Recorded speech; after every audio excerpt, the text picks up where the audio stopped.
Nous sommes tous ravis ici, là, sur cette estrade, de vous avoir si nombreux.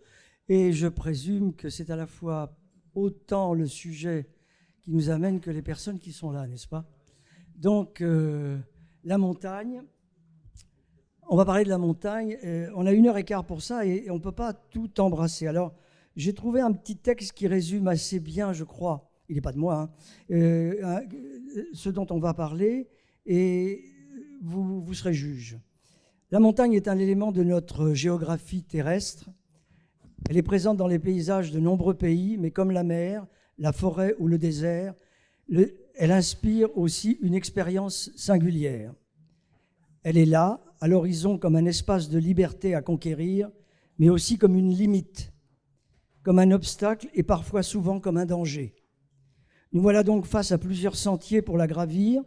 Philosophiquement, il y a le sentier éthique du défi qu'elle incarne, le sentier épistémologique de sa définition, le sentier métaphysique de son inspiration et le sentier écologique de son équilibre. Alors, pour en parler, nous avons avec nous Catherine Destivelle. J'ai fait un petit résumé, hein. Mais, alors, vous êtes née le 24 juillet 1960 à Oran par accident. Et vous êtes une grimpeuse et alpiniste française. Vous avez été initiée très jeune à l'escalade, la forêt de Fontainebleau, je suppose. Hein? Elle a déjà parcouru à 20 ans les voies d'escalade les plus difficiles des Alpes françaises. Elle devient à la fin des années 60 une des meilleures grimpeuses mondiales. Les années 90 marquent un virage vers l'alpinisme, puis elle participe alors à des expéditions en Himalaya et est la première femme à gravir en hiver et en solitaire les 3 grandes faces nord des Alpes. Je ne me trompe pas jusque-là? Très populaire, elle a fait l'objet de nombreux reportages et films documentaires. Elle collectionne records, trophées, distinctions honorifiques. D'ailleurs, je ne pourrais les citer tous. Si on s'y met, ça donne le tournis, hein. Mais j'ai envie de vous poser une question là dès maintenant. C'est de savoir de toutes ces distinctions, de tous ces exploits, celui qui est le plus cher à votre cœur aujourd'hui. Bonjour à tous. Et, alors, la distinction, peut-être le dernier que j'ai reçu, le Piolet d'or carrière. Pardon? Le Piolet d'or carrière. Alors, racontez-nous, c'est quoi? La carrière, il y a depuis 30 ans, on remet tous les ans un Piolet d'or pour récompenser la meilleure performance de l'année en termes d'alpinisme. Et il y a eu des Piolets d'or qui ont été décernés à une carrière. Et donc, il y a eu donc Messner, Parago, Bollington, Doug Scott, tous ces gens-là, des Polonais aussi. Et j'ai reçu le Piolet d'or en 2020. Carrière. Très bien, bravo. Et donc, j'étais très émue parce que ça se passait entre nous. Il n'y avait pas de public, il n'y avait pas, un public spécialiste, mais c'était vraiment. Et ça, c'est ce qui vous marque, c'est le beau jalon en ce moment, quoi. C'est important d'être reconnu par son milieu. Ah oui, bien sûr. Plus que par des gens qui. Alors aujourd'hui, vous poursuivez votre passion de l'escalade et de la montagne en publiant des livres. Ça vous plaît, ça? Oui, c'est une passion. Sinon, non, c'est très prenant, mais c'est passionnant, voilà. Donc, effectivement, je publie des éditions du Mont Blanc. Alors, vous êtes une éditrice reconnue, vous dirigez les éditions du Mont Blanc, on ne peut pas mieux comme titre, hein, et vous dites que c'est une activité qui vous passionne tout autant que l'escalade et la montagne. Oui, et je découvre que je ne sais pas faire plusieurs choses en même temps, c'est une après l'autre. Du coup, ma vie n'est que dédiée à l'édition aujourd'hui. Très bien. Avant, c'était que l'escalade et avant que l'alpinisme, enfin voilà. Vous avez eu des accidents? Oui, de ma faute, mais j'ai eu des accidents, oui. Ce sont des échecs, on appelle ça. On appelle ça des échecs. Oui, on va en parler tout à l'heure. Voilà. Monsieur Michel Morisseau, vous avez, je ne me trompe pas sur l'âge, 44 ans? Non, j'ai 68 ans. Ouais, alors j'ai une belle erreur de frappe, hein. Vous êtes médecin retraité, qualifié en maladie du sang et de cancérologie. Vous êtes président du Salon du Livre de Montagne de Passy. Vous pouvez nous en dire un mot? Alors en fait, je suis président par effraction puisque je n'ai fait que succéder à François Garde qui m'a très aimablement proposé de lui succéder il y a une douzaine d'années. pour justement s'occuper de la promotion de ces livres de montagne à Passy, donc dans la vallée de Chamonix. Et c'est le rendez-vous estival tous les week-ends qui précèdent le 15 août pour justement réunir toutes les personnes qui écrivent sur la montagne, à quelque étage que ce soit, et avec le talent qui leur est propre. Ça dure combien de jours? Cela dure 3 jours, vendredi, samedi, dimanche. Donc cette année, ça a eu lieu, la Covid n'a pas gêné. Cette année, ça a eu lieu, bien sûr, au début du mois d'août.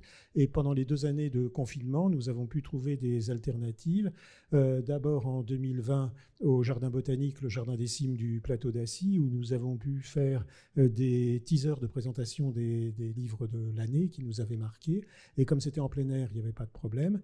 Et puis l'année suivante, comme le hall d'exposition où nous faisons habituellement le salon était réquisitionné pour faire les vaccinations, nous avons fait cette manifestation dans un club hôtel qui était face au Mont Blanc, qui était très bien, mais peut-être un peu difficile d'accès. En tout cas, toutes les interventions que nous avons pu faire, toutes les tables rondes, toutes les présentations de livres sont accessibles sur le site www.salondulivrepassy.com et vous pourrez retrouver à la fois toutes les notes de lecture, notamment sur les livres publiés par Catherine Destivelle, et puis toutes les tables rondes avec notamment les auteurs qui sont... Alors vous avez aussi écrit quelques livres, hein, La vie suspendue chez un petit éditeur, aux éditions Alzieux, hein, c'est ça? Voilà. C'est ça. Bon. Monsieur Garde. Alors, Monsieur Garde, vous êtes né en 59 au Canet. Vous êtes un écrivain et un haut fonctionnaire français. Moi, je ne vous connaissais pas, je vous l'ai dit, c'est grâce à une libraire de Chambéry qui m'a parlé de vous et qui m'a convaincu de lire vos livres. Et je ne vous cache pas que je ferai tout le parcours parce que j'y ai trouvé jusqu'à présent beaucoup de plaisir. J'ai lu le dernier livre que vous avez publié, qui est un recueil de nouvelles. C'est ça? À beau mentir qui vient de loin, on en reparlera. Vous avez fait une carrière administrative, vous êtes diplômé de l'ENA, vous avez été directeur de la station de Val d'Isère. Un accident de parcours. Vous en votez pas pourquoi? Peu de temps ou En fait, il y avait les championnats du monde de ski en 2019 et donc j'ai fait secrétaire de mairie d'une commune de 1000 habitants entre 2018 et 2019 pendant 2 ans. Ah oui, mais ça amène quand même, vous avez vu pas mal de choses là. Ah oui. Beaucoup, organiser une compétition internationale, discuter avec la Fédération internationale de ski, préparer la venue du président Sarkozy. Voilà. Non, Voilà. J'ai Et pas alors, fait les mots croisés quand j'étais là-haut. À partir de août 2009, vous me dites si j'ai raison sur les dates, et d'où vous occupez le poste de secrétaire général de la Nouvelle-Calédonie? Oui, l'outre-mer en général et la Nouvelle-Calédonie en particulier sont un fil rouge de ma carrière administrative. Je m'en suis beaucoup occupé pendant les 30 dernières années. Et alors, il vous est arrivé une aventure dont tous les écrivains rêvent, c'est-à-dire que vous envoyez un manuscrit, plusieurs manuscrits dans plusieurs maisons d'édition, et bingo, vous êtes édité chez Gallimard pour un livre qui s'appelle « Ce qu'il advint du sauvage blanc », c'est ça? Et là, non seulement vous êtes édité chez Gallimard, ce qui est quand même bien, hein, et vous obtenez le prix Goncourt du premier roman. Oui, et une dizaine d'autres prix littéraires et 7 ou 8 traductions. Je traduis en coréen, par exemple, c'est super, parce que quand on m'envoyait le livre, je ne sais même pas dans quel sens ça s'ouvre et où c'est qu'il y a écrit mon nom, quoi. Mais, je suis très content d'être présent dans les bibliothèques à Séoul. Et vous êtes à l'origine du salon du livre dont on parlait tout à l'heure? Absolument. C'est fait comment ça? Eh bien, j'ai construit à Passy, la commune dont ma femme est originaire, donc au pays du Mont-Blanc. Et j'aime bien les livres, j'aime bien la montagne. Je me suis dit, bon, on va faire un salon du livre de montagne. Comme il y avait déjà quelques salons thématiques, il y avait notamment un salon du livre d'histoire. Je dis, bon, on va faire pareil, on va faire un salon du livre de montagne. J'ai recruté quelques copains, on n'y connaissait rien, j'avais pas encore publié, on n'avait aucune expérience, donc il y avait un flic, un assureur, un prof retraité, des ménagères, et on a monté notre événement, puis on a appris petit à petit, chemin faisant, et ça dure depuis 30 ans, mais j'ai passé le flambeau à mon successeur. Très bien. Et ça, je vous entendais bien tous les deux, ça. Oui, tout à fait. Je suis vraiment très admiratif du parcours de François, tant pour sa carrière administrative que pour sa carrière littéraire. Et puis surtout, je suis très reconnaissant de l'amitié qu'il nous fait pour chaque année nous aider à participer à ce salon. Très bien. Alors, je vais juste... Aujourd'hui, nous devions accueillir aussi quelqu'un qui n'a pas venu, qui va se faire opérer du ménisque, parce que, dit-il, il s'agit de Pascal Bruckner. Il a fait une sortie l'autre jour du côté de Chamonix, et il s'est aperçu que le genou, ça allait mal. Et en fait, c'est son deuxième ménisque qui lui a bloqué le genou, et donc il doit se faire opérer la semaine prochaine. Je crois que ça a été reporté. Alors, on va parler de son livre parce que il va nous servir un peu de fil rouge. Je ne sais pas qu'on va énumérer tous les chapitres, mais c'est un petit livre, un petit traité d'élévation. C'est le sous-titre, ça s'appelle « Dans l'amitié d'une montagne ». Alors, il n'est pas là, donc on va en dire du bien. Pascal Bruckner, il est écrivain, philosophe, il est l'auteur d'une trentaine de livres qui lui ont valu de nombreuses distinctions. Il est né en 1948, il a passé son enfance en Suisse et en Autriche. Il est habité par la montagne, amoureux de la neige, des sapins, des vaches et curieux des loups, on en reparlera. Il pratique les montées qui le font renouer avec sa jeunesse dans un combat permanent avec le temps. Alors, son livre « Dans l'amitié d'une montagne » est une autobiographie sensible dans son rapport avec la montagne. À la lecture de ce livre, je me suis aperçu que c'est pas, au sens, Catherine, je parle sous votre contrôle, c'est pas un alpiniste, c'est un marcheur. C'est ce qu'on m'a dit. C'est ça, c'est un marcheur. C'est tout. Alors, on a toujours un peu de mal à faire la classification. Il y a alpiniste, grimpeur, marcheur, randonneur. Ouais, alpiniste et grimpeur, ça peut aller dans la même case. On peut les mettre dans la même case. Oui. Ouais, c'est ça. Enfin, grimpeur en montagne. Alors, dans l'amitié d'une montagne, ainsi que je l'ai dit tout à l'heure, il y a là ce qu'on appelle chez lui une sorte de combat contre le temps. Je vous dis par exemple, il commence par un préambule qui s'appelle le test du cocotier. Il fait une sortie l'été dernier, je crois, du côté du Mont Tabor, dans les Hautes-Alpes. Il fait chaud, il a du mal, et il transpire, et à l'arrivée, son compagnon lui dit « Eh bien, tu as réussi ton test du cocotier ». Alors, c'est quoi le test du cocotier ? Dans certaines tribus, je crois du côté du Pacifique, eh bien, on fait monter les hommes, chacun son tour, à un cocotier, et on secoue le cocotier, et ils doivent rester accrochés, et s'ils tombent ou s'ils n'arrivent pas au sommet, ils sont chassés de la tribu. Et il paraît qu'on fait pareil aussi pour les femmes, mais pour d'autres raisons. Et alors, je me suis rendu compte que tout au long de son livre, il y a sans arrêt, chaque fois qu'il marche, chaque fois qu'il essaie d'avancer et de faire une course par rapport à celle qu'il a fait, il se compare toujours avec ce temps qui passe. Est-ce que vous avez eu ça ? Avec le temps qui passe ? Oui, est-ce que ce qu'on appelle maintenir sa performance ? Disons qu'avec l'âge, oui, on va dire. Avant, non, effectivement, mais maintenant, il y a pas mal de choses qui changent. Et le temps qui passe, les années qui passent, ouais. On est plus différent. La tête est toujours là, le corps suit moins bien. Et le temps passe, et la performance baisse. Est-ce qu'on essaie toujours un peu, à un moment donné, de franchir sa limite ? Je crois tout le temps, on n'essaye pas de franchir la limite, mais d'aller voir ce qu'on est capable de faire. C'est ce qui est plaisant en montagne d'ailleurs, c'est d'aller... un jour, on fait une marche de 1 heure, après 2 heures, après 3 heures, on essaye toujours un petit peu plus, mais en restant raisonnable pour pas trop souffrir. Vous l'avez tout le temps été ? Pas souffrir ? Oui. Oui. J'ai jamais souffert. Et c'est vrai, c'est beaucoup de travail, hein, mais j'aime pas souffrir. Et du coup, j'ai besoin de toutes mes ascensions. Je les ai faites avec beaucoup de travail, de préparation, qui m'ont permis de faire tout ce que j'ai fait avec beaucoup de marge. Et avoir de la marge, ça laisse la place pour le plaisir. Et surtout, être capable de réagir s'il y a un petit problème qui survient. Si on a de la marge, on est capable d'y faire face. Et ça, je trouve que c'est important. J'aime pas être acculé, j'aime pas me sentir vulnérable. J'aime, et c'est ce qui est plaisant dans ma pratique de la montagne, j'aime me sentir presque invulnérable. Ça, c'est très agréable. Et autour de vous, vous avez observé ces comportements ? Chacun voit midi à sa porte. En fait, on fait ce qu'on veut, mais la montagne, c'est ça qui est plaisant, c'est que c'est un espace de liberté, on fait ce qu'on veut. Moi, je suis comme ça. Il y en a d'autres qui réagissent autrement, qui aiment bien se retrouver en difficulté. qui aime bien faire face à des dangers, qui aime bien avoir de l'adrénaline. J'ai horreur d'avoir de l'adrénaline. Et du coup, mais par contre, ça demande beaucoup. Il y a des gens qui recherchent. C'est pareil dans l'édition. Hein. Ouais. Prends des risques, mais calculés. Donc, on ne va pas jusqu'à perdre tout. Est-ce que pour autant, on peut dire que c'est la raison qui prédomine, la prudence? Bah, c'est les deux. Enfin, après, on ne va pas faire un coup de philo, mais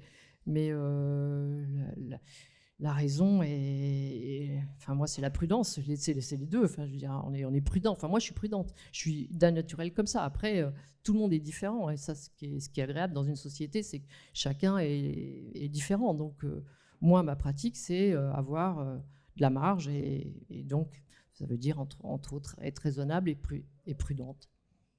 Monsieur Garde, alors, vous avez traversé le Kerguelen. Est-ce que vous avez souffert?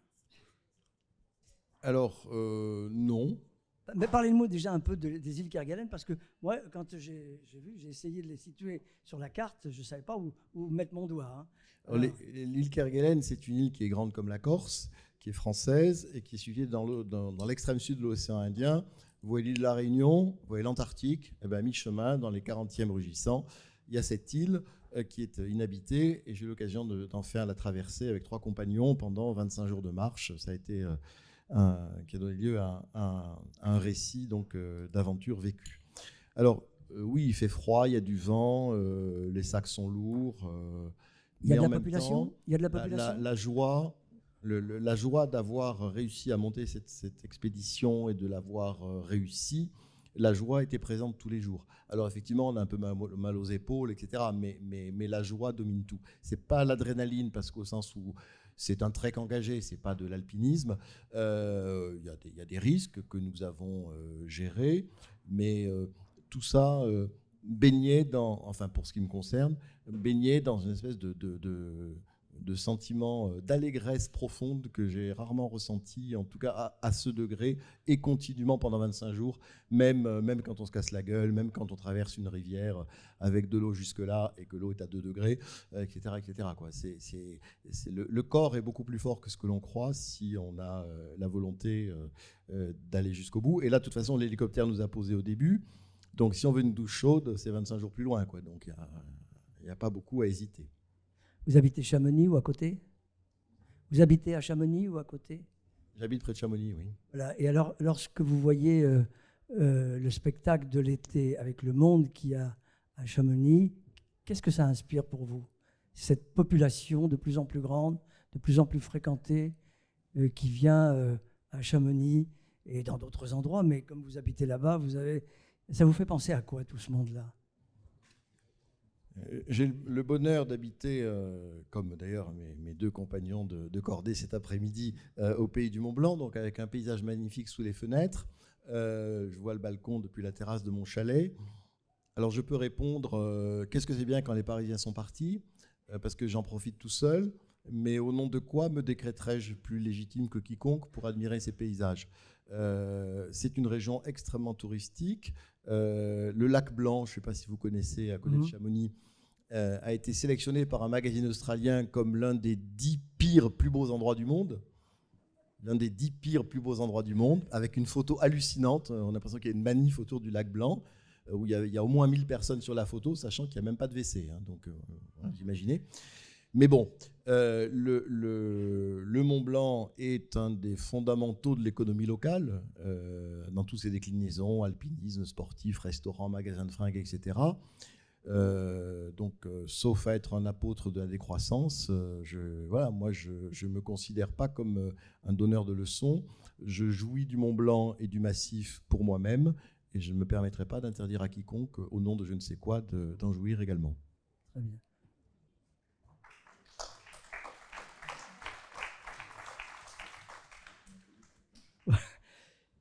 Ça vous fait la même réflexion? Vous habitez aussi là-bas? J'habite à Saint-Gervais, après avoir habité 40 ans à Passy. Vous avez fait vos classes de montagne dans les Alpes Mancelles, m'a-t-on dit.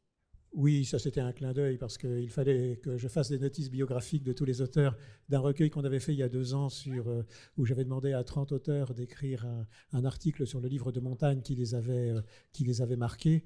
Et il fallait une 30e chronique que j'avais faite et il fallait que je fasse ma propre notice biographique. Donc j'ai fait quelque chose de tout à fait particulier en disant que j'avais découvert l'escalade dans la Suisse normande et dans les Alpes mancelles. Mais c'était un clin d'œil qui au demeurant est assez vrai. Mais je voudrais louer la sagesse de Catherine et puis de François, parce qu'effectivement, la montagne est un espace de liberté et on l'a suffisamment répété. Et donc, il serait malvenu de faire des restrictions sur les comportements des uns et des autres. Cela dit, on ne peut que remarquer l'industrialisation, quelque part, de la montagne et l'hyperconsommation à des fins de plaisir pour les touristes, mais aussi à des fins économiques pour ceux qui en vivent. Et cela doit forcément influer sur nos comportements. Et tout le problème, c'est qu'effectivement, nos comportements ne tombent pas dans l'excès. Je voudrais vous parler, on va prendre les choses un petit peu comme ça, j'avais dit que c'était un fil rouge, et il écrit un très très beau chapitre sur la neige.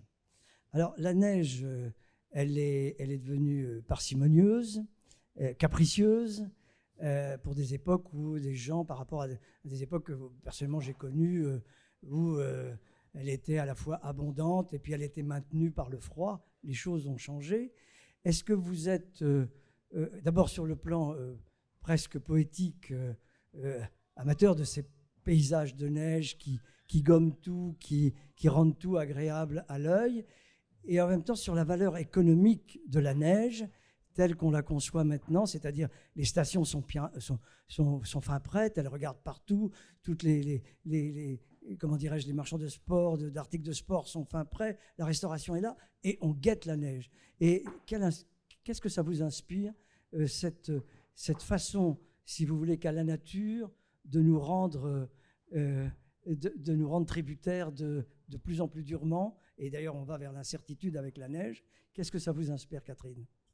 Moi, égoïstement, pas grand-chose, parce que je née dans les livres et la neige, pour moi, c'est l'hiver arrive, on va pouvoir faire des hivernales, mais je ne pense pas du tout à l'économie. Et puis en plus, j'habite un peu en dehors de la vie touristique. Et du coup, la neige, ça m'évoque que des bons souvenirs, et je n'ai pas plus de pensée que ça je suis très égoïste, hein, mais c'est comme ça. Après, je râle tant contre la neige qu'il faut déneiger le parking et la route et qu'on est bloqué, mais bon, voilà, c'est tout. Et puis la neige, ça m'évoque, qu'est-ce que ça pourrait m'évoquer ? La réhydratation aussi. Quand on est en montagne, on la fait fondre pour la boire. Ça, ce sont des choses classiques. Alors, vous l'avez senti un moment et demi ? Comment ? Vous l'avez senti un moment et demi ? Ennemi ? Oui. Ennemi, oui, quand on est dans des endroits impossibles, genre en Himalaya, vous retrouvez entre 7000 et 8000 mètres et que tout d'un coup, vous avez de la neige qui vous arrive dessus, une tempête. Là, c'est sûr qu'on n'est pas très content et ça nous met en danger. Mais plus les endroits où vous êtes arrivé, il n'y a pas de neige et tout d'un coup, il y a des tombeaux de neige qui arrivent et qui peuvent vous engloutir juste après, à cause des avalanches. Donc tout ça, ça fait partie de... Mais au niveau de l'économie, pour être honnête, je ne me pose pas du tout la question. Alors après, effectivement, je suis capable d'aller regarder un peu ce qui se passe, que je vois que les stations peinent à vivre, qu'elles se demandent comment elles vont réorienter leur économie, qu'ils développent aussi l'été, qu'ils vont développer le trail, le VTT, toutes ces activités qui vont faire qu'ils vont pallier le manque de neige en faisant autre chose. Mais voilà. Pas plus. Monsieur Garde, ça vous inspire la neige à vous ? Quel souvenir vous en avez comme ça ? Alors vous disiez tout à l'heure, est-ce que vous attendez l'arrivée de la neige avec impatience ? Moi qui ne suis pas un alpiniste mais un randonneur, le meilleur moment pour randonner en montagne, c'est fin octobre, début novembre. Ouais. Fin novembre, certaines années, lorsque la neige n'est pas encore là, que le froid est arrivé, qu'on peut donc monter assez haut, que la végétation a déjà été saisie par le gel, les myrtillers sont un peu couchés, l'herbe est un peu blanche, on est absolument tout seul en montagne, il peut y avoir des chasseurs, mais enfin si on est dans une réserve naturelle, on n'en a pas, et là il y a de très belles journées, la neige elle est là, on la sent, elle est proche, elle a son odeur, mais elle n'est pas encore tombée, c'est vraiment les moments les plus extraordinaires en montagne. Il ne fait pas chaud, mais qu'est-ce qu'on est bien. Après, sur l'autre versant de votre question, je crois que les stations ou l'économie liée à la neige sont déjà confrontées au changement climatique. Et donc, mais comme l'ensemble, comme beaucoup, non, comme l'ensemble des secteurs de notre société, qu'on les prenne dans telle ou telle tranche horizontale ou verticale, par type d'activité, par type de paysage, etc., le changement climatique nous affecte tous. Il affecte donc évidemment aussi bien l'agriculteur face à la sécheresse que le moniteur de ski face à l'absence de neige. Je veux dire, donc là, moi, ça ne m'inspire rien de particulier parce que même si c'est très symbolique au sens où on voit que avant les stations commençaient à 1400, voire à 1200, maintenant on commençait à 1600, puis à 1800, puis à 2000, cette remontée de l'enneigement, mais ça n'est qu'une des déclinaisons, ça n'est que l'une des déclinaisons des remontées de la végétation, de changement des biotopes, etc., qui fait que tout cela est bouleversé par rapport à des choses qu'on croyait, d'ailleurs à tort, immuables. Donc voilà, le temps change et les stations de ski ou l'écosystème du ski ou de la neige, c'est tout simple, hein, soit il s'adapte, soit il meurt. Soit il s'adapte, soit il meurt.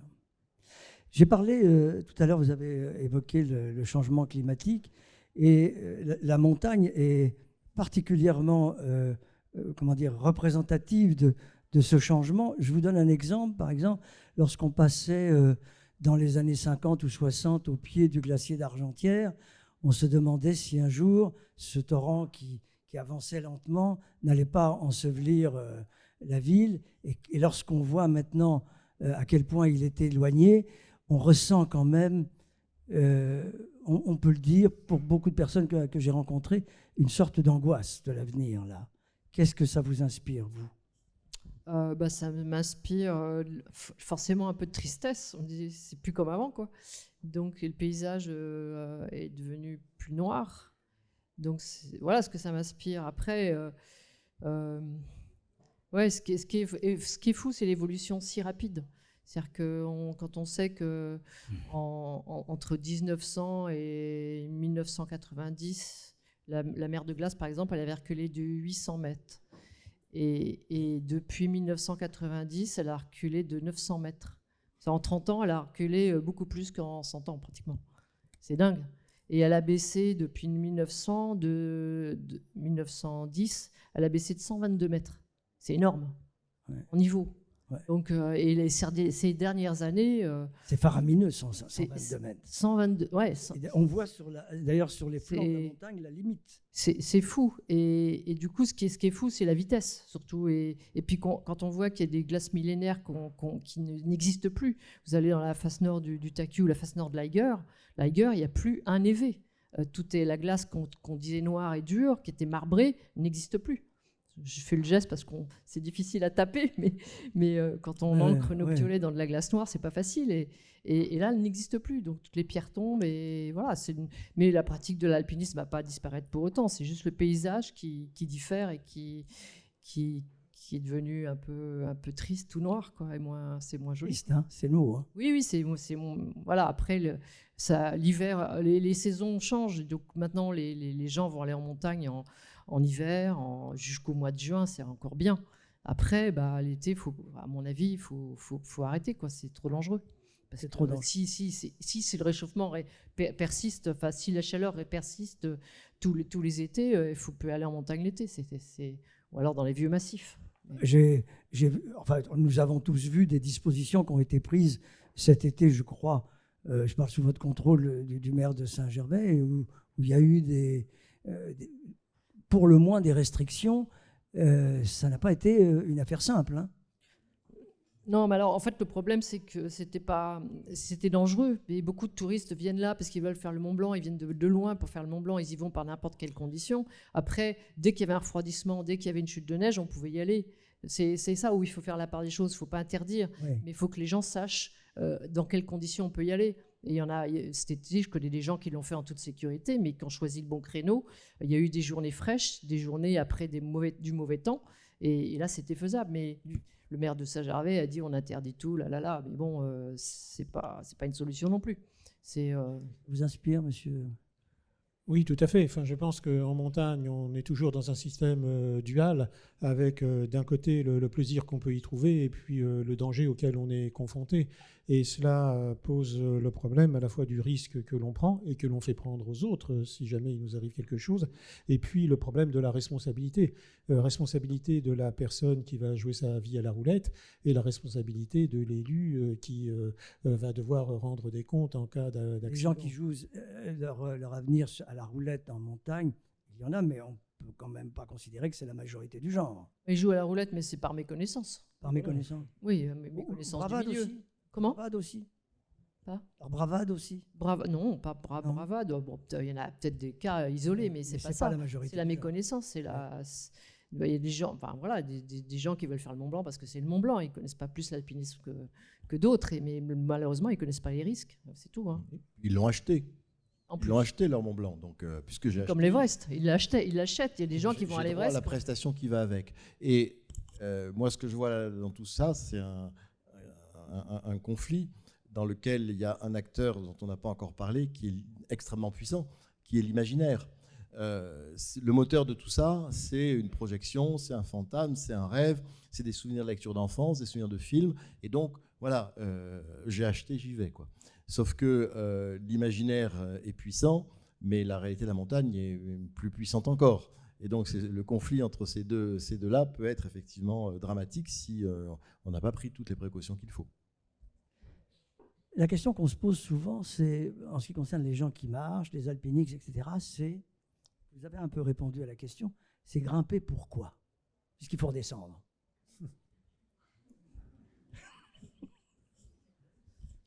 Écoutez, pourquoi les gens courent? Non, je vais vous aider. Excusez-moi, je vais vous aider avec une réponse de Pierre Dac. Voilà. Je lis là. En montant un escalier, on est toujours plus fatigué à la fin qu'au début. Dans ces conditions, pourquoi ne pas commencer l'ascension par les dernières marches et terminer par la première?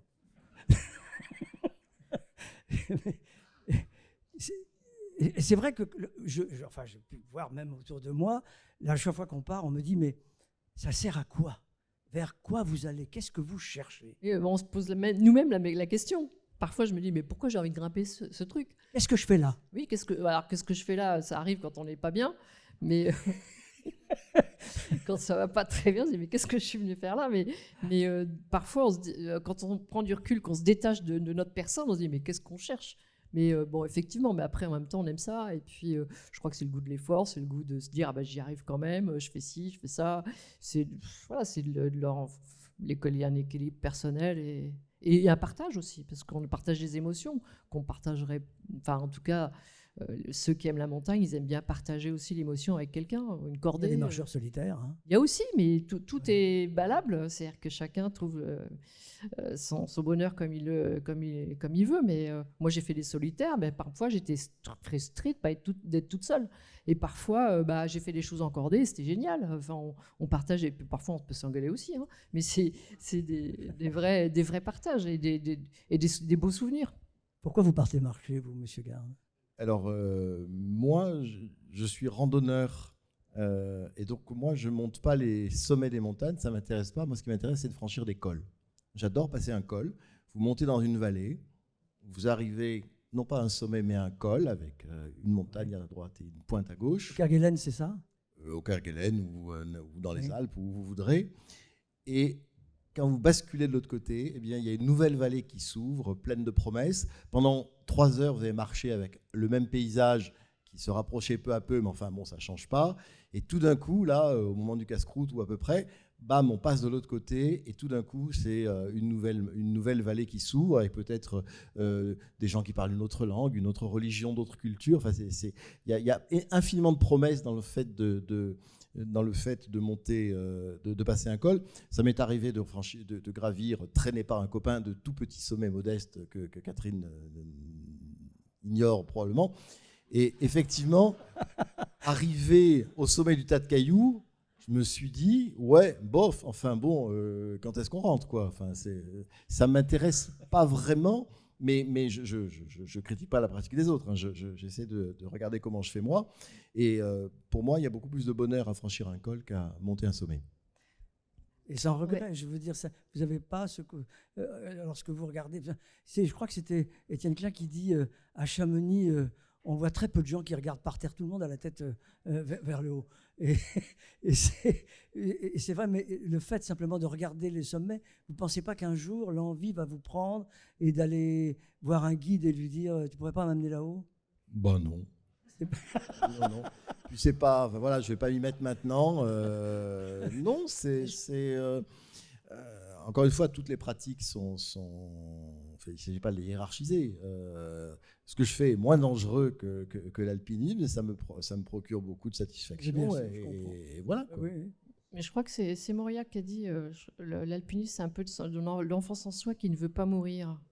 Et que ce soit la marche, ou que ce soit passer d'école, ou que ce soit grimper, je trouve on se retrouve un peu un état, on retombe dans l'enfance, quoi. On joue à peut-être une aventure, on va découvrir ce qu'il y a derrière un col. En grimpant, on joue avec la structure. Et c'est un moment où on ne réfléchit pas vraiment, on pense qu'à jouer, à se dire tiens, comment je vais faire ci, comment je vais passer là. Et c'est un jeu permanent. Ouais. Et un jeu où on oublie le quotidien, et on n'est que dans l'action, et c'est ça qui est assez plaisant. Une fois, je me suis retrouvée avec Pierre Mazot, on était tous au refuge du Couvercle, il était comme un gamin. Puis c'est là qu'il m'a sorti cette phrase de Mauriac, il me dit bah oui, il avait raison. Ouais. Et voilà, et c'est vrai qu'on est, moi et puis lui aussi, dès qu'il met la main sur le rocher, hop, ça y est, c'est reparti. Il est reparti dans ses jeux. Ce sont des jeux, en fait. Ça vous fait la même impression? Oui, alors moi je suis essentiellement un lecteur, hein, et j'assure la promotion des livres de. Non, vous pas personnes. Du tout. Et en tant que savoyard d'adoption, j'ai surtout l'intention de voyager autour de ma chambre avec leurs livres respectifs. Donc, mais c'est moins dangereux. C'est moins dangereux, mais ce que dit François est très intéressant parce que l'arrivée au col permet de voir la montagne comme une voie de passage et non pas comme une barrière. Et ça, je pense que cela rejoint aussi ce que disent nombre d'auteurs qui écrivent sur la montagne. Dans le livre de Bruckner, cette notion que vous disiez par rapport à l'enfance, là, c'est très présent. À un moment, il a d'ailleurs cette phrase, il dit j'essaie toujours de faire ce que j'ai réussi à faire par le passé, et j'essaie toujours de toucher la limite. Et il dit même à un moment, on devine l'âge de quelqu'un à la manière dont il monte les escaliers. Oui. Ce qu'il dit aussi, c'est ce côté sensuel du grimpeur qui touche, comme le disait Catherine, qui touche la roche et qui en tire des sensations qui sont très fortes.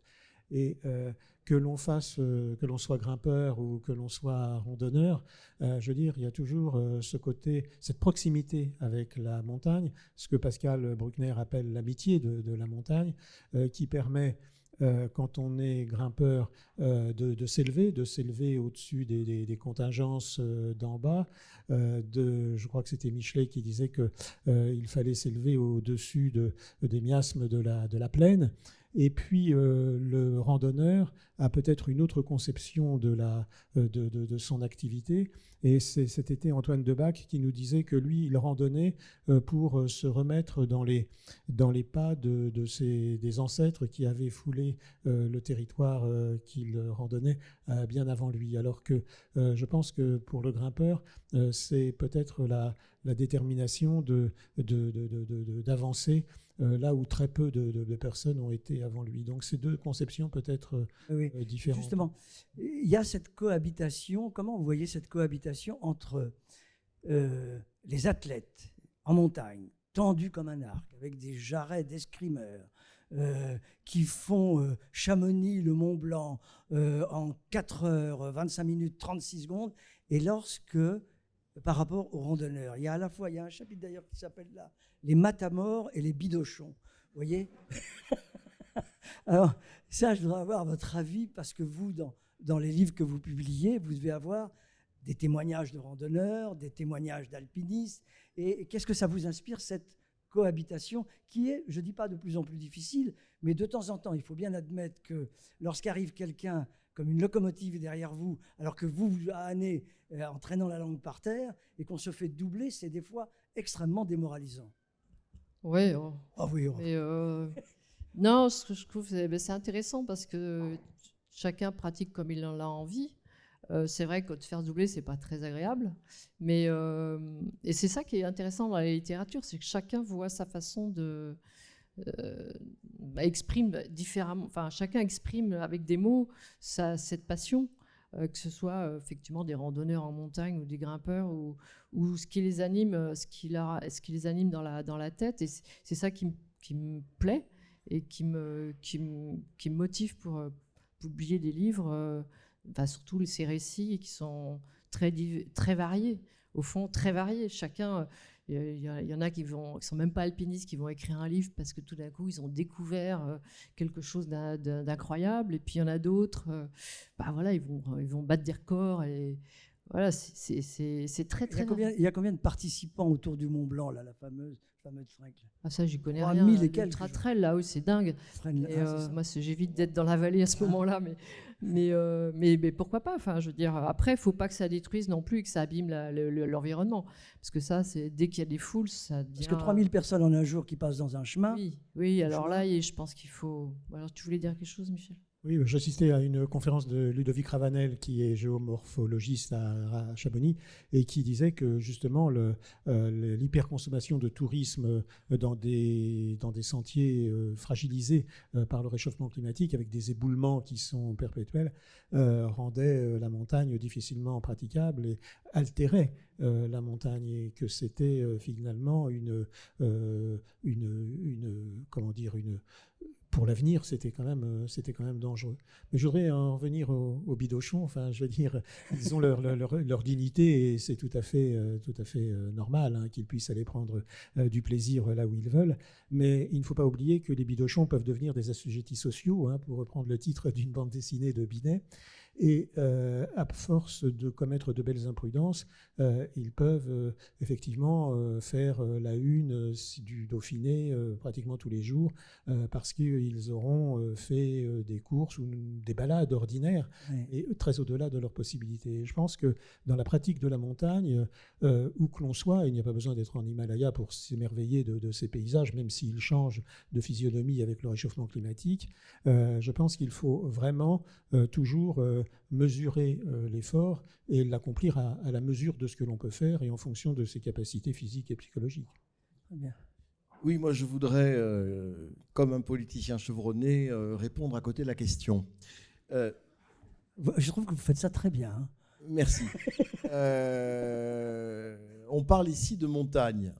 C'est quoi la montagne? Bon, chacun peut donner une définition. Mettons, c'est ce qui est au-dessus de 1000 mètres de haut. Si vous n'aimez pas 1000 mètres, mettez 1500 mètres, mon raisonnement est le même. Qu'est-ce qu'on trouve à partir de ce moment-là? Eh bien, on trouve des gens qui y habitent. On trouve des agriculteurs, des cristalliers, des instituteurs, des commerçants, bref, un tissu social, un peu comme partout, mais adapté aux singularités et aux richesses de la montagne. Des cristalliers, on n'en trouve pas dans le Maine-et-Loire. Mais bon, il y a donc là des gens qui vivent. Là, j'ai pris des exemples implicitement dans nos Alpes, mais on peut dire la même chose dans les Andes ou dans l'Himalaya. Donc la montagne, pour les bidochons comme pour les matamores, c'est un parc d'attractions. On vient, on habite à Grenoble ou à Paris, on vient, on fait ce qu'on a à faire pendant un week-end ou un mois, et on rentre travailler à l'usine ou au bureau dans sa ville qui est en plaine. Mais la montagne, c'est aussi un endroit où les montagnards habitent. Et est-ce que beaucoup de récits de montagne, moi c'est un peu ce que je leur reproche, se contentent de l'exploit sportif, pour dire les choses simplement, et ignorent, voire ont un regard à la fois mal informé et méprisant envers les gens qui habitent la montagne. Et c'est tout à fait regrettable. Donc, vous diriez la même chose de la mer? Sans doute, mais je connais moins bien. Donc, moi, sur la littérature de montagne, j'attends qu'elle me présente, qu'elle m'embarque dans une histoire, mais dans une histoire dans laquelle il y a tous les acteurs et que la montagne ne soit pas simplement un décor de carton-pâte. Lorsque vous le lisez à travers du papier, c'est du carton-pâte, dans lequel on voit des gens faire des choses extraordinaires, et puis ensuite ils reprennent l'avion et ils s'en vont. Donc moi, le débat Bidochon versus Matamor, il ne m'intéresse pas beaucoup si les uns et les autres viennent des grandes villes de la plaine. Oui, en montagne, il y a les gens qui en vivent et les gens qui y vivent. Et pour se plonger dans une lecture qui permet de retrouver les habitants d'un petit village de montagne qui est Valorcine, je pense qu'on pourrait conseiller la lecture du livre récent de Valentine Gobi qui s'appelle L'île haute et qui écrit parfaitement le paysage dans lequel évoluent ces paysans de Valorcine qui, pendant la guerre, avaient pris en charge un petit garçon parisien réfugié parce que ses parents étaient traqués par les nazis.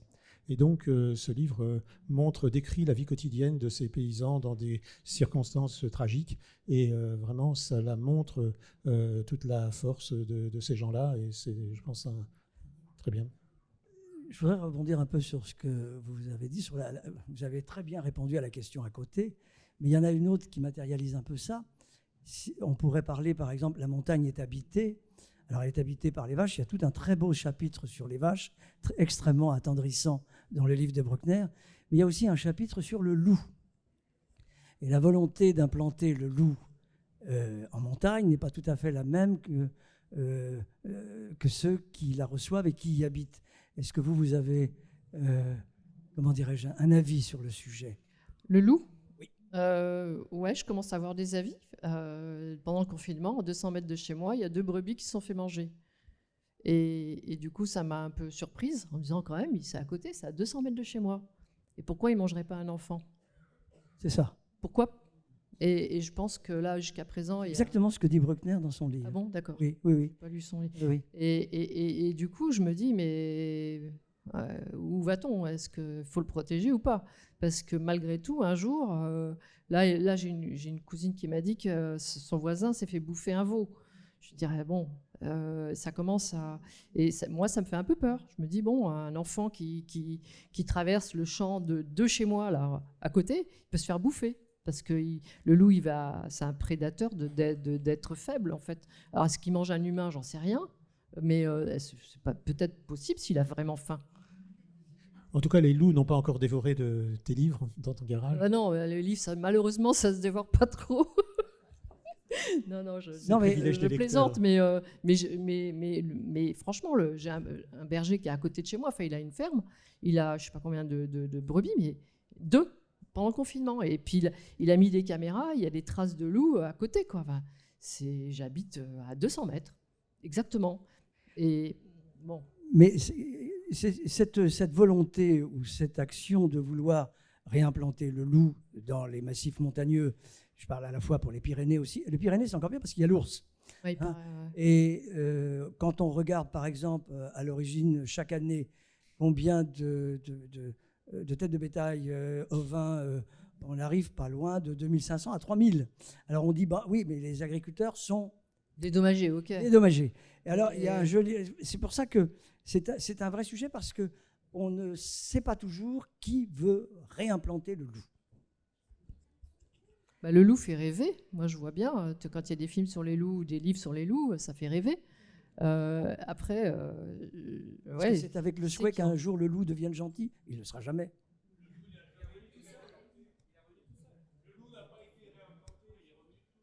Il est revenu tout seul de Yougoslavie, m'a-t-on dit, par l'Italie, etc. Alors, est-ce qu'on doit le combattre du fait qu'il moi, j'en sais rien. En tout cas, moi, ça me fout la trouille qu'il soit à 200 mètres de chez moi et qu'il pourrait manger un petit enfant. Et, il ne va pas me manger moi, hein, mais... Oui. Et ils sont en plaine aussi. Hein. Voilà. Ils sont en plaine aussi, pas qu'il y en a en Normandie. Non, mais il y a un joli... J'ai rien contre le loup particulièrement, mais sauf que malgré tout, c'est un vrai débat aujourd'hui. Parce qu'il y en a beaucoup. C'est un vrai débat. Il y a 4 meutes dans la vallée de Chamonix maintenant. Bon, après, moi, je m'en plains pas, mais c'est les éleveurs qui s'en plaignent et puis les parents qui commencent à avoir peur pour leurs enfants. Oui, c'est ce que j'ai entendu partout. Voilà. Donc, moi, je suis pas concerné, à vrai dire, mais... Alors, il y a un joli proverbe russe qui dit « Apprivoiser le loup, il rêvera toujours des bois ». C'est-à-dire qu'il n'est pas possible de rendre le loup Ne serait-ce qu'à l'égal du renard, quoi. Vous avez un avis là-dessus, monsieur Garde? Alors, Joker, je suis dans le civil président de chambre au tribunal administratif de Grenoble et les dossiers de loup sont sur mon bureau. Donc, je ne peux pas avoir d'expression publique, même si j'ai ma casquette d'écrivain aujourd'hui et pas ma casquette de magistrat. Alors, j'ai pas mal d'informations et des convictions assez tranchées sur le loup, mais je suis tenu à un devoir de réserve sur ce sujet pour encore quelques mois. Réinvitez-moi dans un an, je serai à la retraite et je vous dirai ce que je pense. On ne manquera pas. Oui, c'est un sujet récurrent que je ne connais pas, donc je ne vais pas donner un avis péremptoire. Tout ce que l'on peut peut-être dire, c'est qu'effectivement, la limite d'évolution du loup s'est modifiée, mais elle s'est peut-être modifiée parce que l'écosystème dans la moyenne montagne s'est également modifié. Peut-être que le loup n'a pas les territoires de chasse qu'il avait auparavant dans les massifs ou dans les forêts où il évolue traditionnellement. Je ne connais pas suffisamment le sujet pour donner un avis Très bien. Je voulais vous parler autre que celui là... d'un bidochon. Pardon? Je ne pourrais pas donner un avis autre que celui d'un bidochon. Très bien. On est tous là. Je voulais vous parler d'un autre livre, là, et qui s'appelle Voyage sans retour, et qui est d'une dame, Madame Micheline Rambaud. C'est édité chez vous. Et alors, bon, je vais vous lire comme ça la quatrième, parce que la quatrième est toujours un exercice difficile, hein, ouais. C'est-à-dire d'en dire suffisamment, mais de ne pas tout dire. Hein. Micheline Rambaud nous dévoile, par le texte et l'image, son carnet de route, écrit en 1959, au cours de la première expédition exclusivement féminine en Himalaya. Une expédition organisée par Claude Cogan, la meilleure alpiniste française de l'époque, qui, pour former son équipe, avait choisi l'élite des Anglaises, une Belge, des Françaises et surtout la célèbre Suissesse Loulou Boulard. Mais l'aventure se terminera tragiquement, près du sommet, 4 morts, dont Claude Cogan, enseveli sous une avalanche. Alors, la quatrième dit « Ce récit passionnant », alors je souscris parce que j'ai lu ce livre la semaine dernière et j'ai été vraiment emballé, je vous l'ai dit au téléphone, vraiment à la fois sur le fond et sur la forme. C'est touchant, c'est plein d'humour, qui est une plongée dans la vie au quotidien des membres de l'expédition, des Sherpas et surtout des femmes croisées au fil de ce voyage. Et alors, Madame Micheline Rambaud, à quel âge maintenant? 94 ans. 94 ans. Je rappelle simplement, la première expédition féminine en Himalaya, c'était sur le Cho Oyu, c'est comme ça qu'on dit, hein, qui était à 8201 mètres. Elle avait été choisie parce qu'elle avait des capacités de cinéma, techniques de cinéma. Elle était restée, elle, au camp de base, à 5650 mètres, je crois, hein, et elle raconte ça. Et il y a une photo extrêmement touchante, d'ailleurs, sur la 4e de couverture. Toutes ces dames sont habillées en rose. Ce qui pour l'époque... Alors, on me dit que Madame Rambaud est dans la salle. Est-ce qu'elle peut venir jusqu'à nous? La voilà.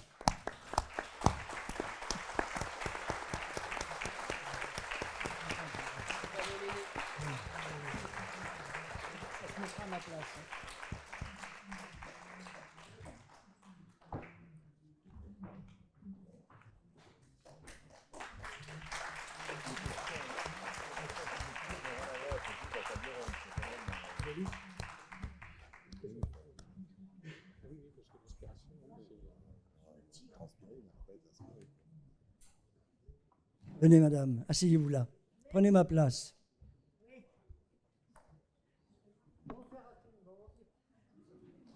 Voilà. Merci.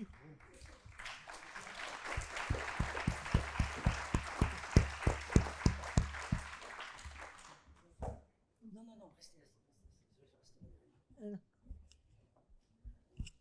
Alors racontez-nous, la première fois qu'on est venu vous chercher pour participer à cette expédition, le tout début, le premier jour où vous en avez entendu parler. Bon,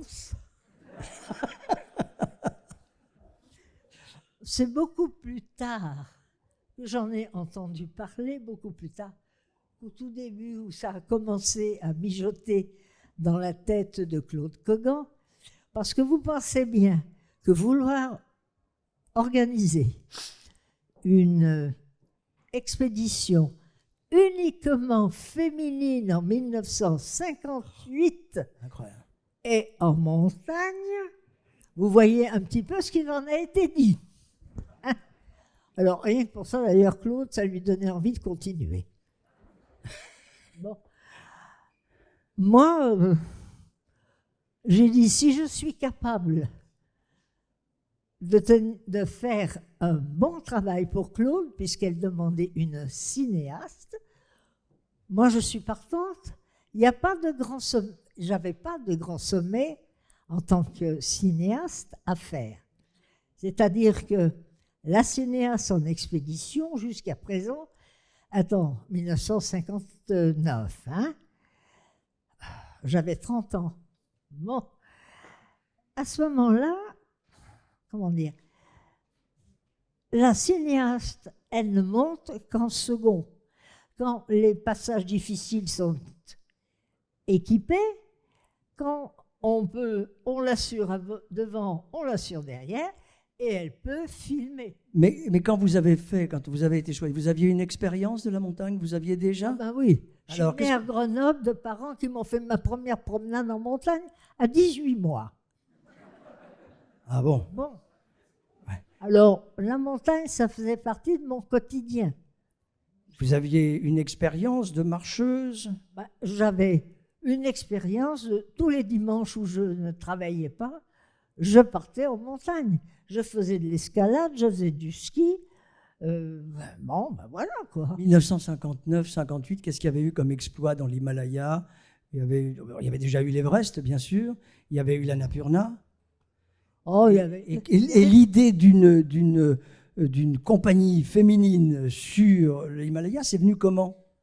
C'est Claude Cogan qui a eu cette idée? C'est Claude qui a voulu. Elle voulait faire une expédition féminine. Rien que des femmes. On était 9 européennes alpinistes et il y avait 3 filles du Sherpa. Ça y est, son nom m'échappe. Tenzing Norgay, ouais. Il y avait ces 3 filles. Il faut dire qu'il nous avait choisi des Sherpas qui n'auraient qui ne pouvaient pas, qui n'auraient pas fait une grève au moment douloureux ou difficile de l'expédition. Donc c'était des gars qui étaient absolument sûrs. Ils nous en avaient choisi 85. Là-dessus, Claude lui dit, mais comment est-ce que je vais pouvoir vous remercier? Oh, lui dit Tenzing Norgay, c'est pas difficile. Vous savez, j'ai une fille. Elle a 19 ans, elle est née à 3400 mètres, en chez Bazar. Donc, si vous voulez me l'emmener, ça me ferait plaisir. Ok, dit Claude, envoyez la fille. Oui, mais, lui dit Tenzing, j'ai une seconde fille et je ne fais rien pour la première que je ne fasse pour la seconde. Bien, dit Claude, envoyez la seconde. Oui, mais, a dit Tenzing Norgay, j'ai élevé une nièce avec mes 2 filles et je ne fais rien pour mes 2 filles que je ne fasse pour ma nièce. Oui, mais, bon, ben Claude dit, envoyez la nièce. Et quand elle m'a raconté l'histoire, elle m'a dit, heureusement qu'il n'avait pas une 12aine de filles. Hein. Mais dites-moi, ça s'est terminé tragiquement. Ouais. Vous avez vécu ça comment? Vous étiez au camp de base lorsque vous avez... Moi, je suis allée jusqu'au camp de base, j'ai marché jusqu'au camp de base. Ça a été dur pour arriver jusque-là. Oui, oh. Souvenez-vous de ce que Bergson a dit, que l'effort, ça apporte le bonheur parce qu'on se dépasse soi-même. Oui, bah alors si j'en juge par ce que vous avez écrit, vous étiez très heureuse parce que vous avez souffert. Voilà. Oh non, mais on a eu un problème au tout début, c'est pour ça qu'on attend. On avait les 3 premiers jours, On était en zone tropicale. Il faisait 40 à l'heure, 40 à l'ombre. Et ensuite, Ben, il y avait la on mousson. n'avait ni à boire, ni à manger. Ouais. Simplement parce que le sirdard et Claude avaient oublié qu'il fallait nous donner à manger. Alors, on a marché 9 heures et on n'avait rien. Si, moi, j'avais une mandarine dans mon sac. Bon, puis après, ça s'est arrangé. Mais quel besoin y avait-il de faire une expédition féminine? Ah, mais alors ça, monsieur, allez le demander à Claude Cogan, elle est morte depuis... depuis... Mais vous avez bien posé la question, vous. Non. Non. Pourquoi j'aurais posé la question? Moi, on m'a proposé de partir avec une expédition féminine parce que je savais vivre en communauté et que je marchais, que j'avais l'habitude de faire de la montagne. Je faisais un peu d'escalade, mais je n'étais pas l'araignée qui grimpe au plafond comme fait Catherine. Hein. Bon, mais j'étais ouverte à tout ce genre de choses et je savais tenir ma caméra. Bon, c'est ce que Claude voulait. Eh bien, je suis partie avec elle et je me suis pliée à ce qu'elle a demandé. Voilà. Monsieur Garde, Pas plus vous voulez poser difficile, une hein. question à madame? Il y a quelque chose qui vous inspire dans son parcours? Juste une boutade. Donc l'expédition a eu lieu en 1959, si j'ai bien écouté. C'est l'année de ma naissance, donc c'est un excellent millésime. Ah ben oui, non. Hein. Et du coup, je mesure, Mais comme Catherine me le rappelait en me le soufflant dans l'oreille, pour ceux qui ne pigeraient pas, à l'époque, bien évidemment, on partait à pied de Katmandou. Ah oui, Ah oui, oui, oui, voilà. on a marqué. Et donc, 21. les expéditions modernes qu'on voit, les gens, ils prennent le petit avion, etc. Et ils arrivent frais au pied de la montagne. Là, vous arrivez au pied de la montagne au bout d'un mois de marche ou quelque chose comme ça. 21 jours. 21 jours de marche, oui. 21 jours pour monter, 20 jours pour descendre. Donc, Alors, ce que vous racontez très bien, mais vraiment très bien dans le livre, c'est la nourriture, La quoi? la nourriture, La nourriture. Ben, les repas, quand il y en a, comment dirais-je, ce qui se passe avec les Sherpas. Pani. Pardon? Pani aussi. Oui, c'est ça. ça, c'est rien du tout avec les Sherpas entre Oui. nous. Oh, J'ai c'est mal- pas le bordel qu'on a maintenant, il y a 30 ans. Hein? Bon, maintenant, on vous montre des films, il n'y a pas 30 secondes qu'une fille a rencontré un garçon, ça y est, paf, ils sont au lit. Ben non, c'était pas du tout notre genre. Et puis alors, je peux vous dire qu'avec une journée de marche dans les pattes, vous n'avez pas du tout envie de faire des galipettes. Dites-moi, Madame Rambaud, quand même, j'aimerais bien qu'on parle de la personne que vous avez connue et de nous dire ce que vous en pensez de Madame Cogan.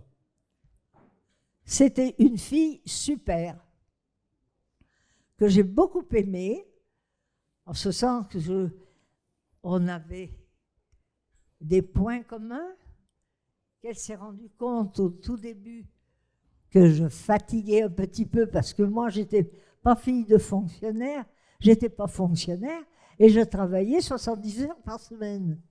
Bon, donc Claude, elle a dit au Toubib, tu lui donnes du sucre, des vitamines et elle va avancer. Ils m'ont donné des sucres et du vitamine au lieu de me donner du vide. Et puis j'ai avancé. Et puis j'ai avancé jusqu'au bout. Et puis, Dans votre livre, vous parlez de ce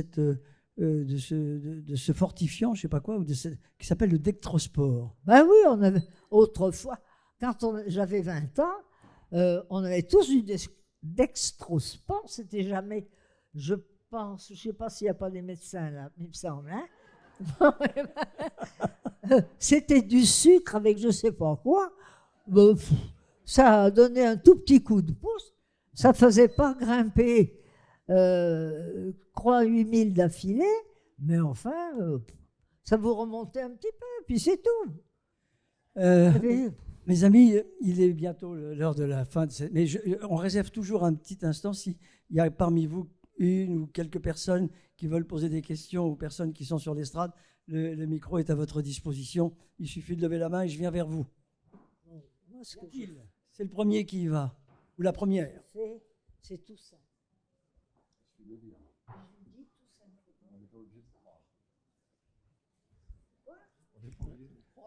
Juste un mot pour rebondir sur ce que disait Micheline. Moi, j'ai fait mon service militaire 30 ans ou 35 ans après, et on avait j'étais dans un centre d'entraînement commando, et on avait que de la coramine glucose pour faire grimper les soldats.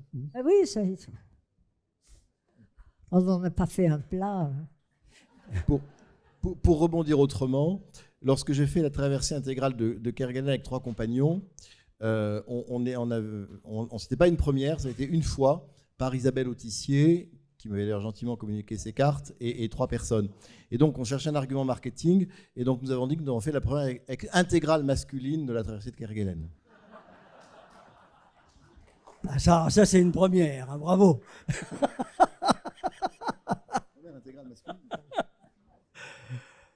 Chers amis, mesdames, messieurs, la conférence est terminée. Je vous remercie d'être venus si nombreux.